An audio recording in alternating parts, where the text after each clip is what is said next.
Lamar Jackson sent a locked-in MVP message to the rest of the NFL after the Ravens' big win over the Buccaneers in Week 7. But Ed Reed and Bill Belichick called out the team. We talk about that and so much more coming up next here on this episode of Locked On Ravens.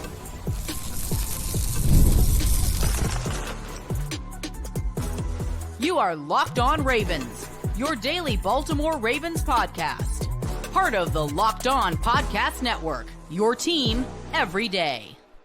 Welcome into another edition of Locked On Ravens, your daily Baltimore Ravens podcast. I'm your host, Kevin Oestreicher, Ravens Wire, here with you on the Locked On Podcast Network, your team every day. Thank you so much for being here today, making Locked On Ravens both a part of your day and your first listen each and every single day. Are free and available for you all podcasting platforms. That includes in video form on YouTube, where you can like and subscribe to the channel. Also in audio form, where you can follow along and subscribe over there as well for 5 days a week of daily Ravens coverage. Same show, both audio and video form, so you're not missing out on any of our content. Today's episode of Locked On Ravens here on this Taco Tuesday is brought to you by Game Time. Down the Game Time app, create an account, use code Locked On NFL for $20 off your first purchase. The Ravens coming off of a big Week 7 win. I mean big Week 7 win against the Tampa Bay Buccaneers. 41-31, the final score. Although I think we can all admit that the score wasn't actually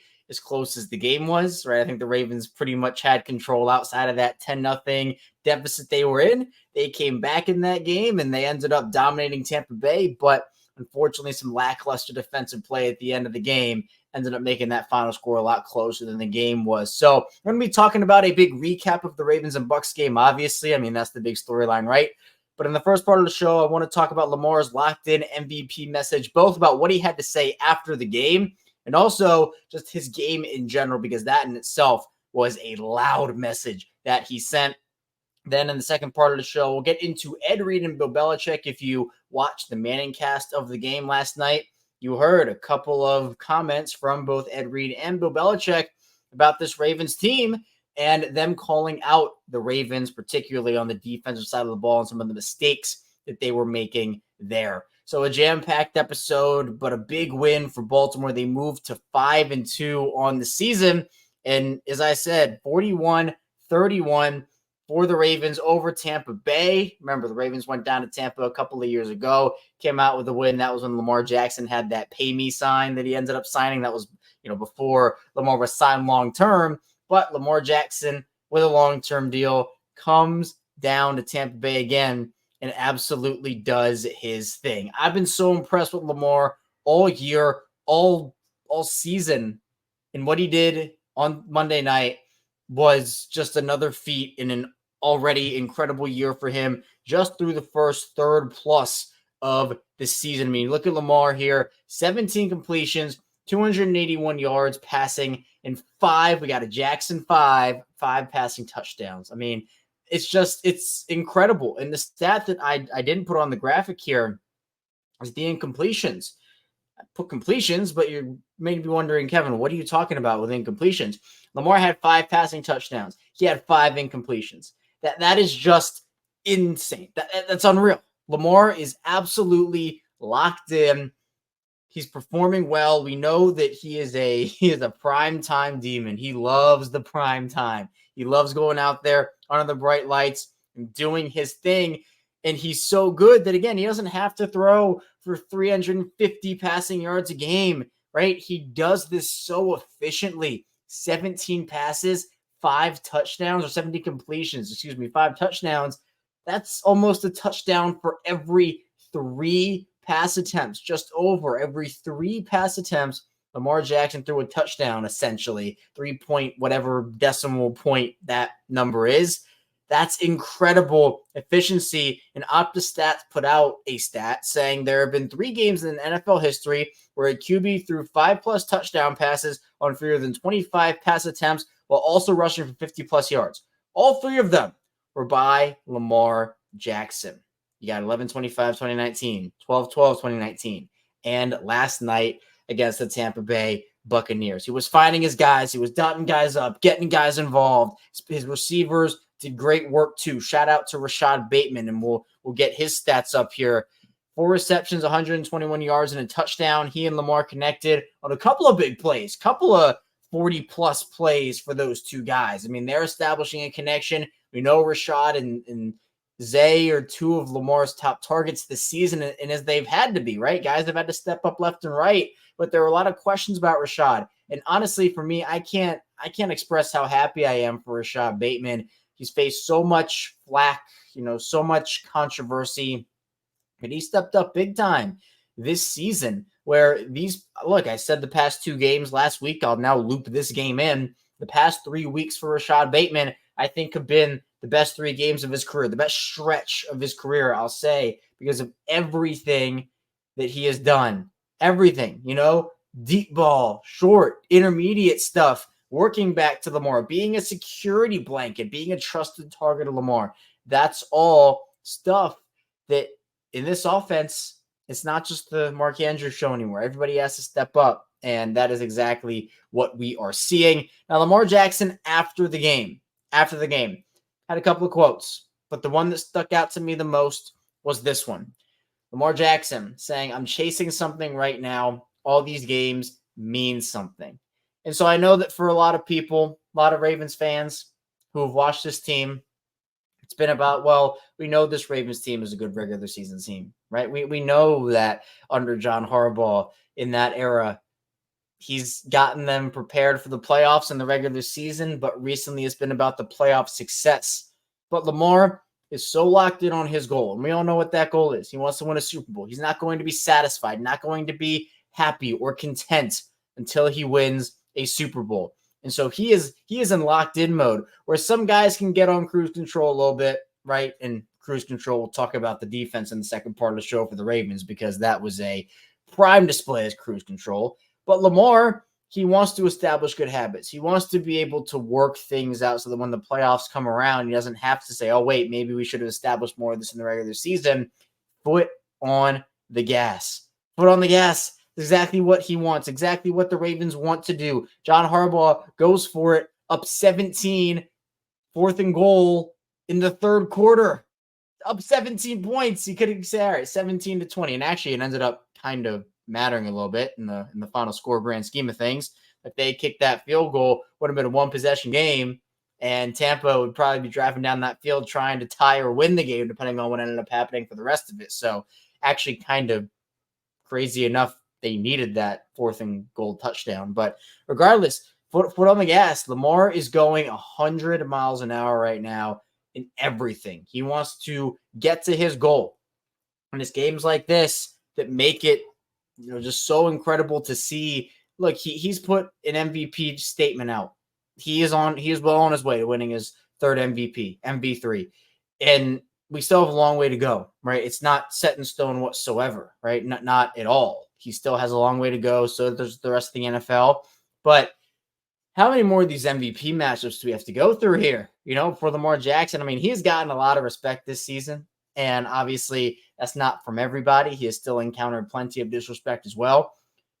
But it's like, okay, well, even like in previous years, remember Justin Herbert in 2019? He and Lamar matched up. Well, Herbert was in the MVP conversation and Lamar wasn't. And it was kind of like, oh, okay, well, Herbert's the front runner. Lamar's kind of in there a little bit.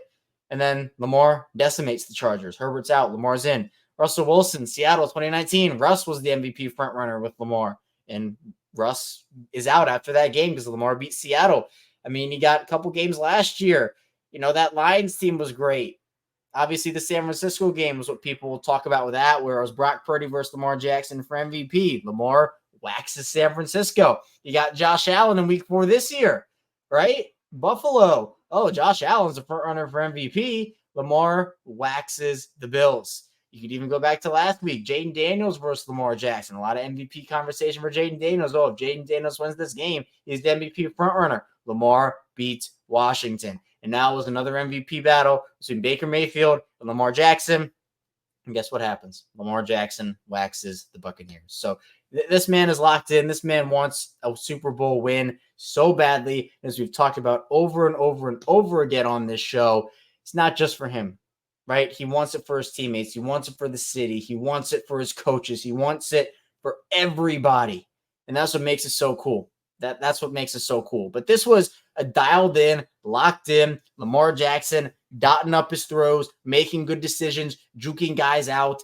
And all of that combined led to a dominant offensive performance. I mean, dominant all across the board. Baltimore goes 4-5 in the red zone. Their third down conversion percentage wasn't great, but it didn't really matter because they were converting on first and second down. I mean, they only had 8 third down attempts in this game. They went 3 for 8, and we'll talk about that a little more in the final part of the show. But that just kind of goes to show and goes to prove that they were so locked in. And Derrick Henry only had 4 attempts at halftime, right? This was a Lamar Jackson show, and then they kind of got Derrick Henry involved later on. But this was Lamar just doing his thing. This is a run-first team, right? That it is what it is. But the passing offense has been so efficient this season and so good this season that this offense seems pretty impossible to stop. So coming to the second part of the show, we'll move over to the defensive side of the ball because Ed Reed, Bill Belichick had some things to say about this Baltimore Ravens team, and particularly most of that applies to the defensive side of the ball. So be sure to stay tuned. Lots to get to here on Locked On Ravens. First, the show is brought to you by FanDuel. Hey, NFL fans, you can start the season with a big return on FanDuel, America's #1 sportsbook. So when you get a hunch in the middle of the game, you can check out the latest stats, real-life play-by-play, and so much more on the same page where you place your bets. You're started with $200 in bonus bets guaranteed when you place your first $5 bet. So if you had Mark Andrews, 2+ touchdowns, if you had Derrick Henry, anytime touchdown, you're probably living large over on FanDuel. Just visit FanDuel.com. That's FanDuel.com. And the show is brought to you by LinkedIn. When you're hiring for your small business, you want to find quality professionals that are right for the role. That's why you have to check out LinkedIn Jobs. LinkedIn Jobs has the tools to find the right professionals for your team faster and for free. And for me, I've had a ton of great experiences over on LinkedIn, whether it's networking, connecting, finding jobs. LinkedIn is great. LinkedIn isn't just a job board. LinkedIn helps you hire professionals you can't find anywhere else, even those who aren't actively searching for a new job, but might be open to the perfect role. In a given month, over 70% of LinkedIn users don't visit their leading job sites. So if not looking on LinkedIn or looking in the wrong place on LinkedIn, 86% of small businesses get a qualified account within 24 hours. Hire professionals like professional on LinkedIn. Push your job for free at LinkedIn.com/LockedOnNFL. It's LinkedIn.com/LockedOnNFL to push your job for free. Terms and conditions apply. We are back. Our second segment of Locked On Ravens. Kevin Ostreicher still here with you on this Taco Tuesday edition of the show. Really appreciate everybody for being here today. And again, making Locked On Ravens both your first listen of the day and just a part of your day in general. Again, be sure to subscribe, both video form and audio form. We're building up awesome communities here, almost to 9,000 subscribers on the video side of things on YouTube. So be sure to hit that subscribe button. It means the world to me if you would. Then in audio form, that community grows every day. So be sure to hit subscribe, follow along over there as well. One more thing on Lamar. Just want to bring this up quickly here because, again, Ravens win 41-31 over Tampa Bay. They moved to, 5-2. It's crazy. You know, we're talking about an 0-2 team kind of in the dumps there about, is this team done this season? What's going on? They've responded with 5 straight wins. Lamar 23-1 against the NFC. If you're in stats like this, 5-0 since retweeted that Johnny tweet again. But Ben Solak here saying Lamar was blitzed on 61.5% of his dropbacks per Next Gen Stats. Third highest rate for Lamar in a game, regular or postseason in his career. First, the blitz, Lamar Jackson in this Tampa game, 11 for 15, 166 yards, 3 touchdowns, 148.9 passer rating. He ate it up. Tampa was trying to get pressure. They found success with it very early on that first drive when Lamar got sacked on back-to-back plays, but they really couldn't get anything going after that. I mean, Lamar was escaping guys. He was making things happen, getting out into space, and he was letting loose early, right? Guys were blitzing. What's the best way to beat a blitz? Short, intermediate passing game, screen game, and the Ravens were doing all of that. And Tampa just was not blitzing effectively. And I'm watching this and I'm just like, man, this is not working. Like it's not. But they continued to go back to that well over and over and over again. And they failed over and over and over again. But the defense is out of the ball. If you were watching the Manning cast for ESPN last night for the game, they had a couple of good guests on there. Obviously, Bill Belichick was on early, and then it was some Ravens legends, Joe Flacco, who now plays for the Colts, and Ed Reed, former Ravens safety. Now, Ed Reed had, I think, because he was on in the fourth quarter when that whole defensive collapse was happening. The game goes from, 41-10 to 41-31, right? Like, crazy. They're up by 30-plus points, and they can't even make that easy, you know? If they weren't up by that much, they'd probably lose this game. And again, here's what I want to say. it is a little circumstantial because it's technically garbage time, right? Guys aren't trying as hard. It's like, okay, we got this in the bag. Here's what I said on the live stream last night. And if you haven't checked that out, be sure to do it because that's our instant reaction. This is day after reaction. Still, both are great, but instant reaction, we got a little spicy on there. I said garbage time is garbage time for a reason. But that's not an excuse to be garbage. And the Ravens defense in the fourth quarter was garbage. It was terrible. It was. It's not an excuse, right? We talk about pedal to the metal. We talk about keep your foot on the gas. The offense did their job, right? They kind of messed up a little bit. Like they made mistakes that like screen, lateral, whatever, that resulted in Tampa fumble recovery that was almost a touchdown where Zion McCollum carries Isaiah Likely for like 30 yards. Yeah, that was bad. But the offense scored in the fourth quarter, right? Derrick Henry catches a touchdown. They kept their foot on the gas. At the end, they took out Lamar. But at that point, you're like, okay, the defense can do enough to seal this thing up, right? It's a 31-point game or whatever it was. Yeah, 31 points. And it didn't work, dropped interceptions, missed tackles, lazy this, blown assignments, no effort. Like on that final touchdown, Rachaad White walked into the end zone from 5 yards out. No one was even around him. Like you can't, that's not an excuse. Garbage time is not an excuse to give up on the game. Like Tampa almost came back and won the game. It was like a fake-ish type comeback. And yes, when you talk about negative game flow for an opposing offense, so for Baltimore, if you're Tampa's offense or negative game flow, you're going to get passing yards put on you. You're playing prevent, I get it. You're not running the exact same that you would in a 2-minute defensive situation. But again, that's not an excuse. I'm not using that as an excuse. I don't think anybody should be using that as an excuse. I think we can say that it was circumstantial defense while also saying that there was not enough effort put into it in the fourth quarter. And so I'm sure, yeah, maybe they play with more of that, but this is not like a one-off thing. This is not a one-off thing. The secondary has been a problem. Marlon gets injured. Appears to be fine, John Harbaugh said. We'll kind of see as the week goes on. Maybe he'll have an update today or something along those lines. But, it's Brandon Stevens getting burnt by guys. Because early in the game, remember, how I assess his defensive performance is all that. You got early struggles, mid-game they got it together, and then end-game they struggled. So what Ed Reed had to say on the Manning cast was essentially after that, I think it was the last touchdown. Maybe it was the second to last touchdown. I can't remember exactly. But he said about the Ravens, quote, they don't understand the other side of finishing and being a championship team right now. Said, they're giving up essentially in there. Which I think at this point, like, finishing is real. Like, we're not talking about this as the first time this has happened. They have not been able to finish games this year. Like, it bit them in week 2. And then for a bunch of these weeks, they've had issues with it. Week 3 against Dallas. And this game too. Those are the two biggest egregious examples. Week 4 was good. They kind of flirted with it for a little bit, but they ended up being fine. Week 6 against Washington, that box score is a little closer than the game actually was.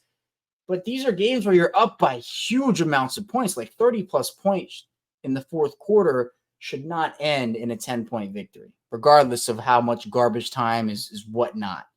The defensive backs need to get on the jugs machine. I know Darius Washington tweeted out after the game he's going to fix it and whatnot, but he's dropped, 2-3 interceptions. Nate Wiggins has dropped at least 3, if not more than that. It's bad.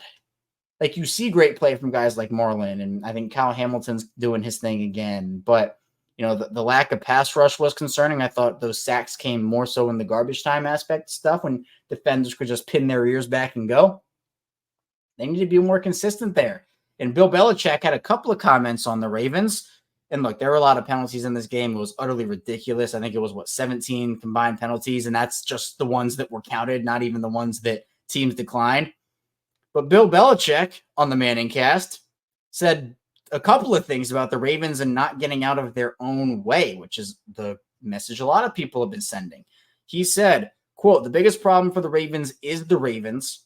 And then another one of those kind of the same nature of comment saying Tampa can't stop Baltimore, but Baltimore can stop Baltimore. So, some of the penalties were ridiculous that the refs called last night, for sure. There's both sides was terrible, but some of them were legit penalties. Some of them were mistakes offensively, defensively, and the Ravens, especially in that fourth quarter, could not get out of their own way. And that was concerning because that is something that we have to see them be better at. I'm still confident in the win. Like, I think this tune for me is different than it was week 3 against Dallas. Like, week 3 against Dallas, I was like, man, that was ugly and that was awful. Like, they should be ashamed of that. They should be ashamed of the defense they played in the fourth quarter last night, all things considered even. But I think the offense just showed so much and was like, oh, well, okay. The game was closer than or game was, more of a blowout than the box score indicated. But, part of that is the fact that the offense was so good. And yeah, the defense gave up points, but I feel a lot happier with this win than I did with the Dallas win. That's just kind of where I am with that whole situation. Coming up with the final part of the show, we'll talk about the general overall recap of Ravens Bucks, getting into all of that. So be sure to stay tuned. A lot to get to here on Locked On Ravens. First, this show is brought to you by Game Time. I'm a big Denver Nuggets guy, and the hype and atmosphere of watching basketball live is incredible. You got celebrity sightings, the sound from the court, and the feel of the crowd. And for me, obviously being in Maryland, I try to go down to DC when I can, when the Nuggets are in town, and it works out on my schedule to go see them play once a year. And I'm really looking forward to trying to get in on that action really for the rest of the time here for me. But Game Time has a new feature called Game Time Picks. It makes getting tickets to see your favorite teams play live even easier. Game Time Picks filters out the fluff to show you only incredible deals on great seats, so you don't have to waste time searching through thousands of tickets. And Ravens, they go to Cleveland to play the Browns next week in week 8. So if you want tickets to that game, be sure to go on Game Time Picks, where you got super deals and a bunch of other tiers of deals as well. And for Game Time, they have a bunch of app features that are incredible, like Game Time Picks, seat views, lowest price guarantee, Game Time ticket coverage, and so much more. The guesswork out of buying tickets with Game Time Picks. Now on the Game Time app, create an account, use code LOCKDOWNNFL for $20 off your first purchase. Join the Spike and create an account, redeem code LOCKDOWNNFL, spelled LOCKED1NFL for $20 off. Download Game Time today. What time is it? Game Time.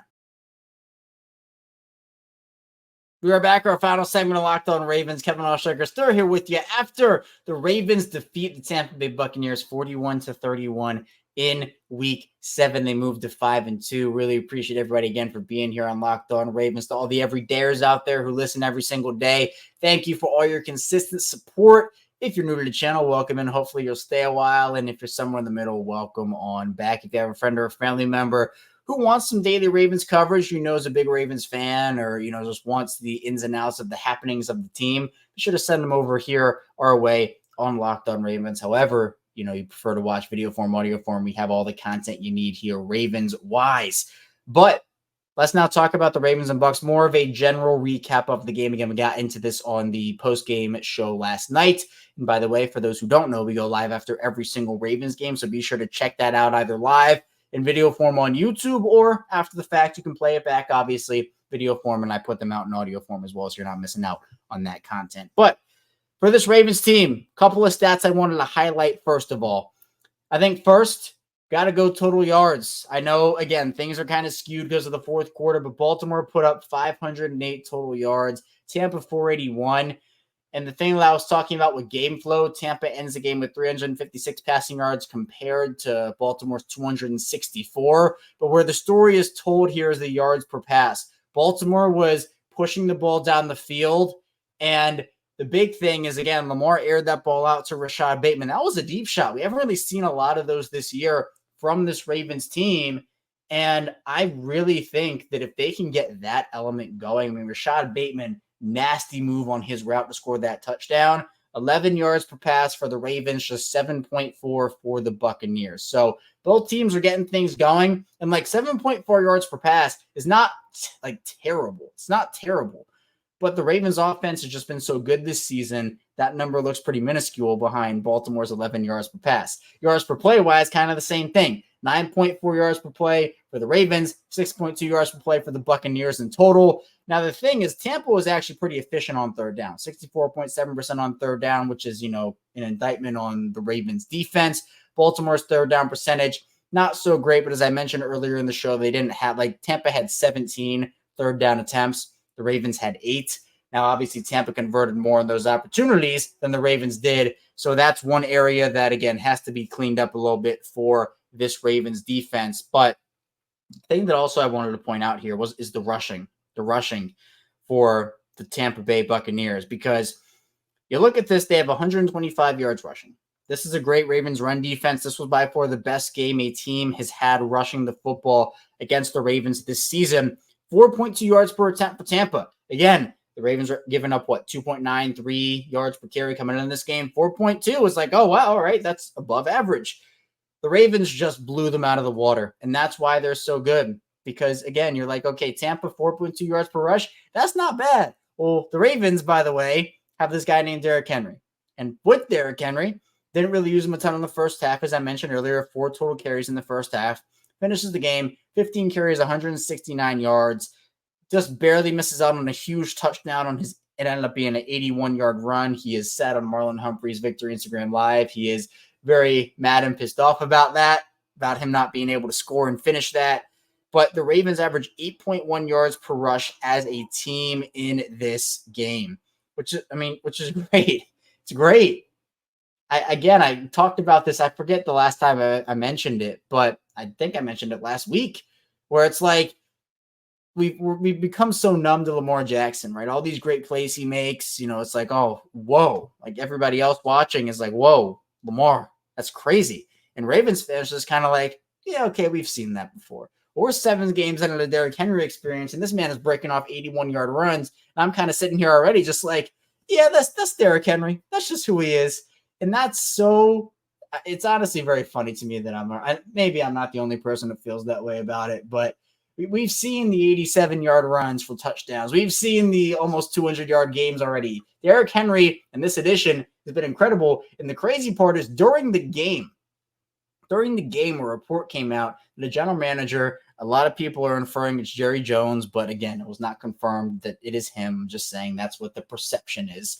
That a GM anonymously said, yeah, we probably should have taken a longer look at him because he's just dominating with the Ravens, and he was written off because what's that number? What's that scary number everybody talks about with running backs? It's 30. And Derrick Henry is just blowing all that out of the water. So it was awesome. Tampa had 2 more total drives than the Ravens, again, just because of the game flow of the nature. Tampa had more first downs. I mean, again, a lot of these are going to be skewed because of the fourth quarter garbage time. Like, Tampa had more passing first downs. There was, almost 30 more total plays. Like, that's what's going to happen in this situation, especially with all of it's not stat padding, obviously, but like, it does get padded with the game flow. On the defensive side of the ball, Roquan Smith, 18 tackles. I thought it was his best game of the season, but there were also some negatives in there. Kyle Hamilton had 11. Eddie Jackson and Trent Simpson both had 8. 3 sacks in this game, but again, they came in technically garbage time-ish. Odafe Owe, Calvin Noy, and then Ardarius Washington with 1 as well. I'd like to see a little more from the pass rush. Look, great start to the year for them, and you see bits and pieces from guys like Yannick Ngakoue last week and others, but I'd like to see more consistency there. I know there's been a little clamoring for like a Max Williams. Apparently teams are inquiring about Myles Garrett. I saw a report that maybe the Ravens are on Zadarius Smith. I'm not sure how legit that is, but he would make sense for a reunion, which would be honestly crazy. But I wouldn't be shocked because the offense is playing so well, and John Harbaugh has been very vocal about the pass rush and the secondary being married. I wouldn't be shocked if the Ravens went after a pass rusher or another member of their secondary just to kind of shore up either one of those units, because both have direct correlation and direct impact with one another. So, man, just an impressive win. I get the garbage time in the fourth quarter kind of brings it down a little bit. Again, you get outscored, 7-21? Yeah, 7-21 in the fourth quarter, I think, if my math is right.